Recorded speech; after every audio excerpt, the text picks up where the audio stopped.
নমস্কার, আমি ডাক্তার সরোজ কুমার পণ্ডিত। আপনাকে স্বাগত দ্য হোমিও ওয়ার্ল্ডে। আজকে যে টপিকটা নিয়ে নিয়েছি থাম্বনেলে নিশ্চয়ই দেখতে পেয়েছেন, অর্থাৎ এলএম পটেন্সি বা 50 মিলিসিমাল পটেন্সি সম্বন্ধে অনেকেই আলোচনা করতে বলেছিলেন, বা 01, 02 যেগুলো পটেন্সি লেখা থাকে সেই সম্বন্ধে আলোচনা করতে বলেছিলেন। তো আজকে সেই সম্বন্ধে আলোচনা করব। কেন এলএম পটেন্সি হ্যানিম্যান শেষ অবস্থায়, মানে শেষের দিকে তিনি এটা আবিষ্কার করলেন, তার কী প্রয়োজনীয়তা ছিল, এলএম পটেন্সিটা তৈরি কিভাবে করবেন, এটাকে পেশেন্টকে দেবেন কিভাবে, এর কী কী সুবিধা আছে এবং কী কী অসুবিধাও হতে পারে বা হয়, সেই সম্বন্ধে ডিটেলসে আলোচনা করব। তো চলুন শুরু করা যাক আজকের ভিডিও বা আজকের টপিক এলএম পটেন্সি বা 50 মিলিসিমাল পটেন্সি। হোমিওপ্যাথিতে এটা কী, তার আগে বলে নিই, আপনি যদি আমার চ্যানেলের প্রথম দর্শক হয়ে থাকেন তাহলে আপনাকে ধন্যবাদ। যারা অনেক দিন ধরে আমার সাথে যুক্ত হয়ে রয়েছেন তাদেরকে অশেষ ধন্যবাদ। আর কী করবেন, ভিডিও চলাকালীন যদি মনে হয় ভিডিওটা কাজের হয়েছে, ভালো হয়েছে, তো অবশ্যই লাইক দেবেন, এবং সাবস্ক্রাইব না করেছেন তো সাবস্ক্রাইব করে রেখে দেবেন, এবং পাশে যে আইবল বাটনটি রয়েছে সেখানে অলে প্রেস করে রেখে দেবেন, তাকে এই রিলেটেড যখন আমি কোনো ভিডিও দেবো আপনি সাথে সাথেই পেয়ে যাবেন। চলুন শুরু করা যাক। দেখুন, অ্যাকচুয়ালি হ্যানিম্যানের সময় থেকে, অ্যাকচুয়ালি হ্যানিম্যান স্যার তো প্রথম জীবনে অ্যালোপ্যাথির এমডি ছিলেন।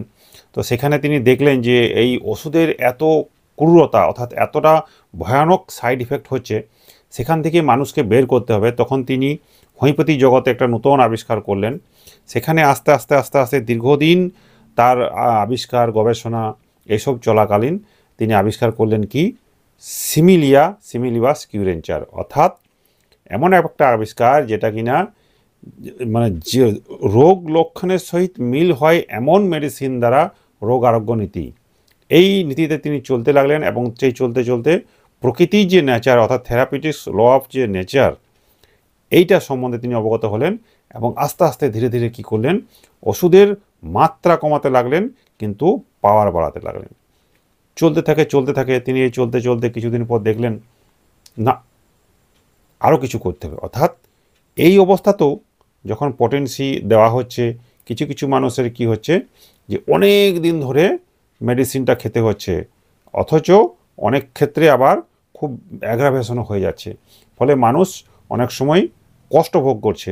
কিন্তু তার আগে তিনি বলেছিলেন কি লতে, যে না, কম মাত্রায় সঠিক সময়ে, অর্থাৎ খুব কম সময়ে, যাতে কোনো অ্যাগ্রাভেশন বা কষ্ট না হয় সেইভাবে তাকে সুস্থ করতে হবে। অর্থাৎ কষ্ট দিয়ে সুস্থ করলে হবে না, নর্মালি ওতে কষ্ট অনুভব হবে না, অথচ পেশেন্টটা দ্রুততার সহিত সুস্থ হয়ে যাবে, রোগ আরোগ্য হবে, সেই নীতিতে বিশ্বাস করলেন এবং সেই লটা তিনি লিখলেন। এই করতে গিয়ে যখন দেখছেন যে না, এই লটাতে আমার মানা হচ্ছে না এই মেডিসিনগুলোতে, অর্থাৎ এই যে 30, প্রথম জীবনেতে তিনি অনেকবার 30 পটেন্সিতে অনেক রোগ সেরেছিলেন, তখনকার সময় আলাদা ছিল। তারপর দেখলেন ওটা তো হচ্ছে না, তখন আরও পাওয়ার বাড়লো, 231M, 10M, এখন তো CM আরও বেশি আছে। কিন্তু দেখা গেলো এইগুলো করেও মানুষ কিন্তু খুব তাড়াতাড়ি দ্রুততার সহিত আরোগ্য হচ্ছে না। আর একটা সমস্যা হলো যে উনি বলেছিলেন যে একটা মেডিসিন চলাকালীন সেকেন্ড মেডিসিন দ্রুততার সহিত দেওয়া যাবে না, অর্থাৎ তার যে অ্যাকশন, ক্রিয়া শরীরে হচ্ছে, যতক্ষণ না সেটা না শেষ হচ্ছে ততক্ষণ দেওয়া যাবে না, অর্থাৎ সেকেন্ড মেডিসিন প্রয়োগ করা যাবে না। এই যে অনেক রকমের নিয়ম তিনি তৈরি করেছিলেন, সেখানে এই যে পটেন্সিগুলো রয়েছে অনেক বাধা তৈরি করছিল। অর্থাৎ কি মানুষটা অ্যাগ্রাভেশন হচ্ছিল, তাতেও গণ্ডগোল হচ্ছিল, অনেক দিন ধরে তাকে সারাতে হচ্ছিল, তাতেও গণ্ডগোল হচ্ছিল, অর্থাৎ মানুষের ধৈর্য হারা হচ্ছিল। তখন তিনি শেষ বয়সে দেখলেন, গিয়ে বললেন কি একদম শেষের দিকে, যে না, দ্রুততার সহিতই আরোগ্য করতে হবে, সঠিক পটেন্সি নির্বাচন করতে হবে মেডিসিনের সাথে, এবং একই মেডিসিনকে বারবার রিপিটেশন যদি দেওয়া যায় বা দেওয়া হয় তাহলে কিন্তু দ্রুততার সহিত আরোগ্য লাভ হবে। তিনি শেষের দিকে দেখেছিলেন যে একটা কোনো রোগে বারবার সেই পটেন্সিকে আরও লঘুতর করে যখন দিতে চেয়েছিলেন, অর্থাৎ যে পটেন্সিটা দিলেন সেটাকে জলে মিশিয়ে আবার একটু লঘু করে আবার 1 চামচ নিয়ে আবার দিতে আরম্ভ করলেন, তখন দেখলেন যে না, কাজ কিন্তু অনেক ভালো হচ্ছে আর অ্যাগ্রাভেশন হচ্ছে না, অর্থাৎ দ্রুত গতিতে আরোগ্য হচ্ছে। তখন তিনি শেষের দিকে, অনেক শেষের দিকে, অর্গাননের 6th যে অর্গানন আছে আমাদের, সেখানে এডিশনে তিনি এই 50 মিলিসিমান সম্বন্ধে আলোচনা করে গেছিলেন। অনেকে তার মৃত্যুর পরে এটা আবিষ্কার, মানে পাবলিশড হয়েছিল। অনেকে মনে করেন যে না, এটা মনে হয় তার লেখা নয়, কারণ এটা একটু আলাদা। অ্যাকচুয়ালি আলাদা কিছু নেই, আরও সূক্ষ্মতর এটা। অর্থাৎ ক্রুড সাবস্টেন্সকে একদম কমিয়ে দিয়ে এনার্জি লেভেলটাকে বাড়িয়ে দেওয়া। অনেকেই প্রশ্ন করতে পারেন, অনেকেই করেন যে স্যার হোমিওপ্যাথিতে তো কোনো ক্রুডস থাকেই না, অর্থাৎ ধরাই যায় না সায়েন্সে যে এর কোনো মেডিসিন আছে, তাহলে কাজ করে কী করে, অর্থাৎ কিছু নেই তো কাজ করবে কী করে। অ্যালোপ্যাথিতে যেমন ল্যাবরেটরিতে দেখা যায় এটা হ্যাঁ এই মেডিসিন ল্যাবরেটরিতে ধরা পড়ছে বা আয়ুর্বেদিকে ধরা পড়ে, হোমিওপ্যাথিতে তো পড়ে না। এটার কারণ হচ্ছে যে যত সূক্ষ্ম জিনিস তাকে ধরা ততই কঠিন।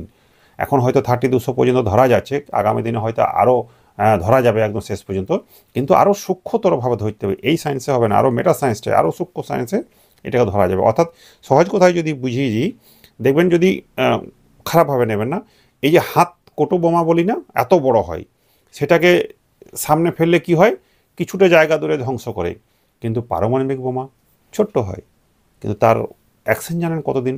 হিরোশিমা নাগাসাকিতে পড়েছিল, এখনও পর্যন্ত তার রিয়াকশান হচ্ছে, অ্যাকশন হচ্ছে। তাহলে বুঝতে পারছেন যত সূক্ষ্ম তত তার ক্রিয়া, তত তার অ্যাকশন হয়। তো হোমিওপ্যাথি হচ্ছে সেই জিনিস, অর্থাৎ দেখতে পাওয়া যায় না ঠিকই, কিন্তু তার অ্যাকশনটা বহু গুণ, মানে অর্থাৎ কল্পনাতীত।